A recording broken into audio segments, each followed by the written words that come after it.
लासलगाव बाजार समितीत कांद्याच्या दरात घसरण झाली। कांद्याच्या दरामध्ये तब्बल 350 रुपयांची घसरण झालेली आहे। कांद्याचा भाव अजून घसरेल अशी भीती शेतकऱ्यांना आहे। प्रहार संघटनेच्या विरोधानंतरही कांदा एक्सप्रेस रवाना झाली आहे।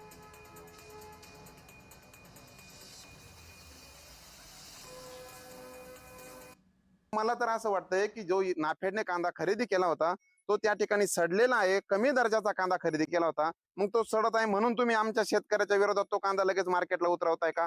हा एक शेतकऱ्याचा प्रश्न आहे। मायबाप सरकारला एकच विनंती आहे की शासनाने या शेतकऱ्यांना 2 रुपये फायदा होत असेल तर तो होऊ द्यावा, एवढीच विनंती।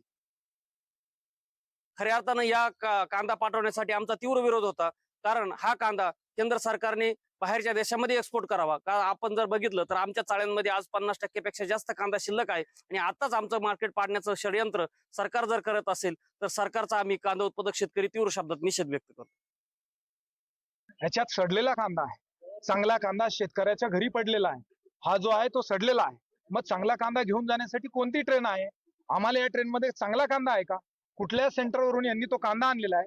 कोणत्या शेतकऱ्याने त्या सेंटरला कांदा दिलाय एवढी माहिती द्यायला यांचा पारदर्शक कारभार घाबरतो का? गेली 5 वर्ष हा कारभार घाबरतोय। शेतकऱ्याला त्या ठिकाणी माहिती दिली जात नाही, याचे सेंटर्स कुठे खोललेले याची माहिती दिली जात नाही। मग ही ट्रेन कुठे चालली आहे याची माहिती आम्हाला व्हावी म्हणून आम्ही ही ट्रेन अडवली आहे। दिल्लीच्या शेतकऱ्याला चांगला कांदा गेला पाहिजे हा आमचा अट्टा आहे, सडलेला कांदा गेला नाही पाहिजे। या संदर्भात आमचे प्रतिनिधी नरेंद्र बटाव आपल्याला आणखी तपशील देत आहेत, बघूया।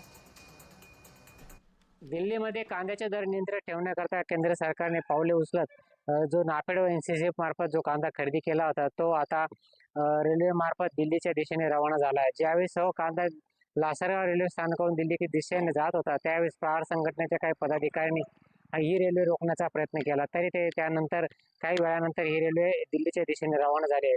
मात्र दिल्लीकडे कांदा पाठवू नये याचा विरोध अनेक शेतकरी संघटनांनी देखील या अगोदर केला होता। मात्र तरी देखील हा कांदा दिल्लीच्या दिशेने रवाना झाला आहे। याच पार्श्वभूमीवर लासलगाव कृषी उत्पन्न बाजार समितीमध्ये नक्कीच कांद्याच्या दरामध्ये 350 रुपयाची देखील घसरण दिसून आली।